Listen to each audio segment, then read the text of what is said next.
Assalamualaikum warahmatullahi wabarakatuh. Selamat datang di Mistisku.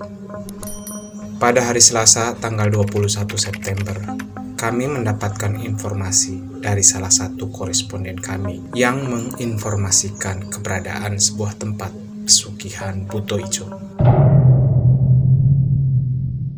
Dari informasinya, tempat pesugihan Buto Ijo tersebut berada di daerah sekitar Kecamatan Kandang Haur, Kabupaten Indramayu. Konon tempatnya di Desa Ilir. Kami hanya memahaminya bahwa daerah itu sekitar daerah Eretan. Saya dan rekan memutuskan untuk mengambil gambar pada hari Kamis tanggal 23 bulan September. Tepatnya malam Jumat. Kami berangkat selepas asar menjelang maghrib. Menurut penuturan koresponden kami, bangunan tersebut adalah sebuah bangunan tempat pesugihan Buto Ijo. Kami sampai di Pantura sekitar pukul 19.00. Kami mengarahkan kendaraan menuju arah Jakarta. Kami mengendarai motor dengan hati-hati karena jalan Pantura terkenal rawan. Banyaknya mobil bertonase berat mengharuskan kami untuk ekstra hati-hati. Ditambah lagi, motor yang kami kendarai adalah motor yang sudah lumayan berumur. Lampunya lebih redup bila dibandingkan dengan lampu motor yang sekarang. Kami berhenti di depan gedung sebuah SMA negeri di Kecamatan Kandang Haur. Kami mulai membuka Google Map dan menjejak arah lokasi tersebut. Kami tidak bisa menemukan nama Pantai Solikin sebagai kata kunci dari tempat tersebut pada Google Map. Kemudian kami ubah Google Map kami menggunakan mode satelit, mendapatkan jejaknya. Tempat tersebut, menurut penuturan narasumber kami, berdekatan dengan Pantai Panjiwa, Sumbermas. Di layar HP, saya melihat gambar yang lumayan aneh. Terdapat sebuah lingkaran. Gambar saya berbesar. Gambar lingkaran tersebut sepertinya sebuah kolam besar. Saya juga melihat gambar seperti bangunan di belakang kolam berbentuk lingkaran tersebut. Gambar kemudian saya perbesar lagi. Intuisi saya mengatakan bahwa disinilah tempat keberadaan pesugihan tersebut. Gambar bangunan itu terlihat sangat terpencil.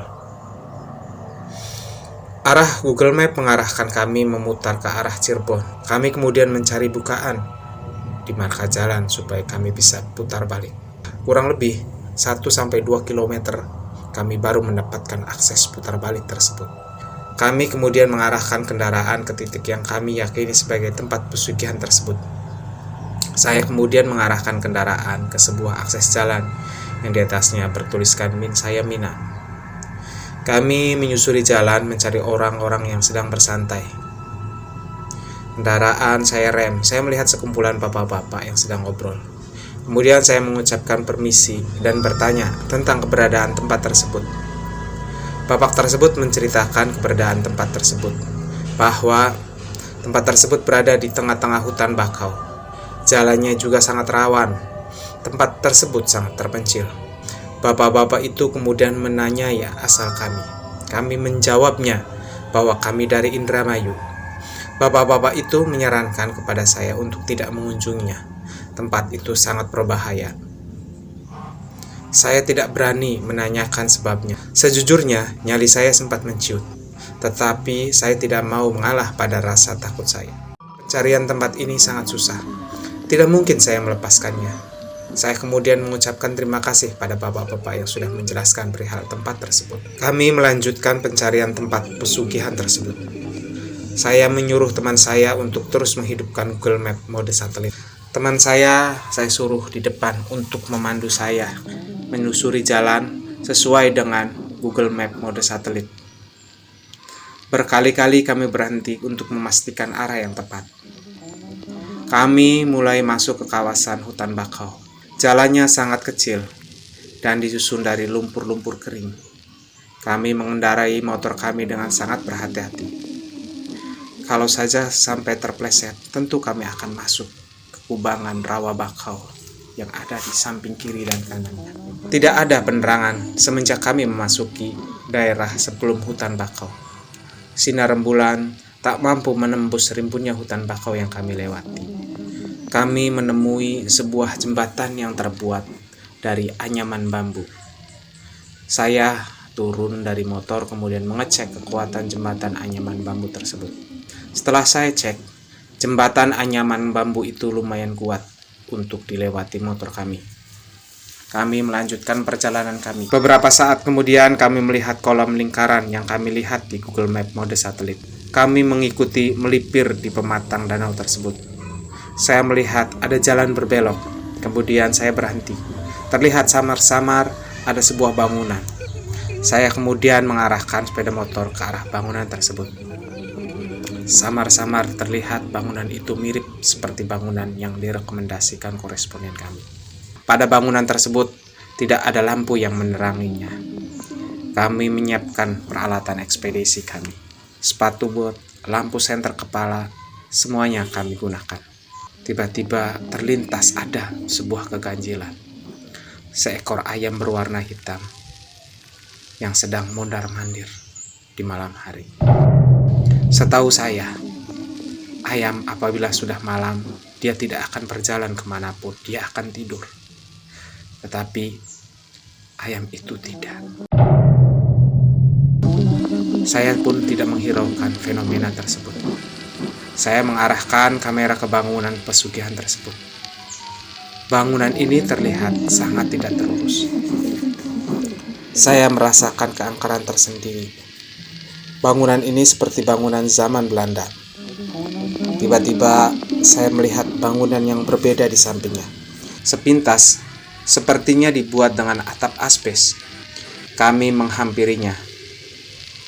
Di dindingnya terdapat ornamen buta hijau, dan di bawahnya ada makam. Sepertinya makam ini adalah makam pendiri tempat ini. Tertulis nama Solikin di batu nisannya. Kami kemudian mengecek keberadaan bukaan dinding tersebut. Di samping bangunan itu terdapat sebuah dinding yang sudah berlubang. Saya menghampirinya. Kemudian kamera saya arahkan melihat kondisi di dalamnya. Terlihat sangat berantakan. Di sebagian lainnya terdapat runtuhan dinding yang menutup akses kami untuk masuk. Di situ juga terdapat tumbuhan-tumbuhan liar yang sudah mengambil alih bangunan ini. Kami melanjutkan eksplorasi ke arah selasar utama. Suasana sangat sepi dan gelap. Bulu kuduk saya terasa merinding. Rasa merinding tidak menghentikan saya untuk terus melakukan eksplorasi. Beberapa meter kemudian, kami melihat ada sebuah aula. Di atasnya terlihat gerombolan kelelawar berterbangan berkumpul, tidak keluar bangunan. Sangat aneh, mengingat biasanya kelelawar kalau malam hari mereka akan keluar mencari makan. Kelelawar yang saya temui, mereka tidak pergi mencari makan. Saya teringat akan ucapan seseorang. Sukma orang-orang yang menjadi tumbal pesugihan dan orang-orang yang mengambil jalan pesugihan. Sukmanya bisa menjadi binatang.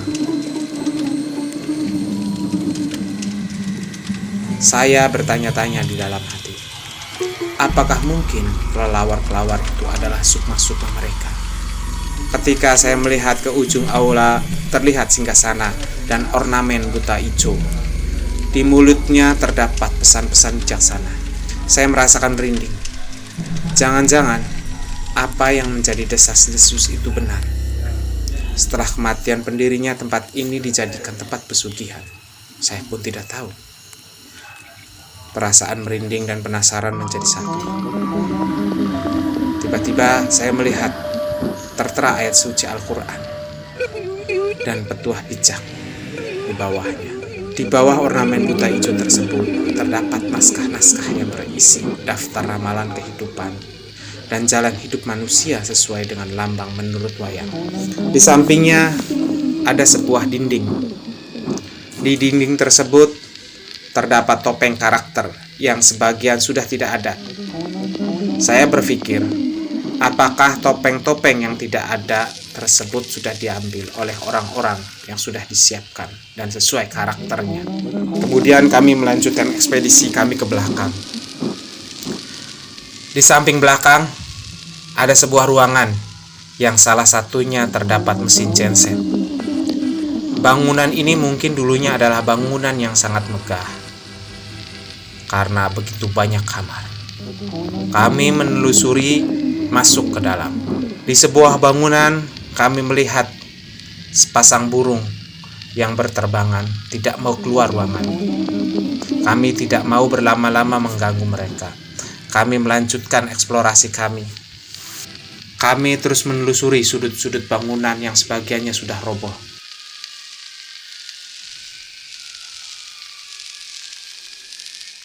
Terlihat ada sebuah aula yang mirip dengan aula yang telah kami lewati tadi, lengkap dengan kelelawar-kelelawarnya. Kami melanjutkan eksplorasi kami. Sejujurnya, saya tidak paham apakah bangunan ini adalah tempat pesugihan atau bangunan padepokan yang dipimpin oleh Abah Solikin yang melanjutkan masa tuanya. Konon, menurut informasi koresponden kami, bahwa Abah Solikin dulunya adalah seorang preman di Tanjung Priuk. Koresponden kami tidak mengetahui pasti kapan tepatnya Abah Solikin menjadi preman Tanjung Priuk tersebut. Masih menurut penuturan koresponden kami, Abah Solikin kemudian insaf dan mengabdikan dirinya untuk kebaikan manusia. Konon, menurut narasumber kami juga, Abah Solikin mendirikan padepokan Sabta Dharma. Tapi sungguh, kami tidak tahu apa sebenarnya tempat ini. Apakah tempat ini adalah tempat pesugihan? Atau apa? Silakan Anda menilainya sendiri. Sekian eksplorasi kami. Terima kasih sudah menyaksikan konten kami. Sampai jumpa di konten kami selanjutnya.